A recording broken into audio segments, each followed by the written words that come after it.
Hi అండి, welcome to నివీ trend. ఈరోజు మనం చికెన్ బిర్యానీ కుక్కర్లో ఎలా చేసుకోవాలో చూద్దాము. ఫస్ట్ ఒక కుక్కర్ పెట్టేసుకొని అందులో ఒక 4 స్పూన్స్ ఆయిల్ వేసుకోవాలి. దాని తర్వాత 1 స్పూన్ నెయ్యి వేసుకొని నెయ్యి కొద్దిగా కరిగాక 1/2 స్పూన్ సాజీరా, ఇలాచీలు 6, పట్ట 6, లవంగాలు 6, అలాగే మన దగ్గర బిర్యానీ ఇంగ్రీడియంట్స్ ఏవైతే ఉంటాయో అనాస పువ్వు అవన్నీ వేసుకోవాలి. అలాగే బిర్యానీ ఆకు కూడా వేసుకుందాము. అవి కొద్దిగా వేగాక మనం ఒక 2 ఆనియన్స్ సన్నగా కట్ చేసుకొని వేసుకోవాలి. వేసుకొని అందులో ఒక 6 పచ్చిమిర్చి, కొద్దిగా పుదీనా వేసుకొని మిక్స్ చేసుకుందాము. ఇవన్నీ బాగా ఒకసారి మిక్స్ చేసుకున్న తర్వాత ఒక 1 స్పూన్ అల్లం వెల్లుల్లి పేస్ట్ వేసుకోవాలి.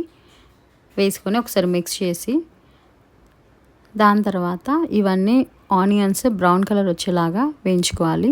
ఇప్పుడు ఇందులో ఒక టమాటా వేసుకుంటున్నాము. టమాటా వేసి ఒకసారి మిక్స్ చేసి కొద్దిగా పసుపు, 1.5 స్పూన్ కారం, తగినంత ఉప్పు వేసుకొని మిక్స్ చేసుకోవాలి. ఇప్పుడు ఇందులో నేను ఒక 1 కప్ పెరుగు తీసుకుంటున్నాను. 1 కప్ అయినా సరే, లేదంటే ఒక 4 స్పూన్స్ లాగా తీసుకోండి. ఒకసారి బాగా మిక్స్ చేసి నూనె పైనకి తేలేదాకా మనం కుక్ చేసుకుందాము. దాని తర్వాత అందులో కొద్దిగా మిరియాల పొడి, అలాగే కసూరి మేతి వేసుకోవాలి. ఈ 2 వేస్తే ఫ్లేవర్ బాగా ఉంటుంది, స్పైసీగా కూడా అవుతుంది. తర్వాత మనం అందులో 1 కేజీ చికెన్ వేసుకుంటున్నాము.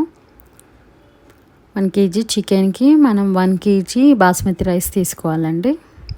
మీ దగ్గర బాస్మతి రైస్ లేకపోతే ఏ రైస్ అయినా పర్లేదు. 4 గ్లాసెస్ బాస్మతి రైస్ నానబెట్టుకొని పక్కకు పెట్టుకున్నాను అనమాట.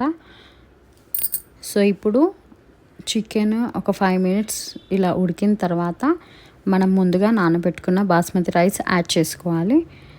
ఇక నేను 4 గ్లాసెస్ అంటే 1 కేజీ బాస్మతి రైస్ యాడ్ చేసుకున్నాను. 4 గ్లాసెస్, 4 గ్లాసెస్కి 1 గ్లాస్కి 1.5 గ్లాస్ లాగా నేను 6 గ్లాస్ వాటర్ యాడ్ చేసుకున్నాను.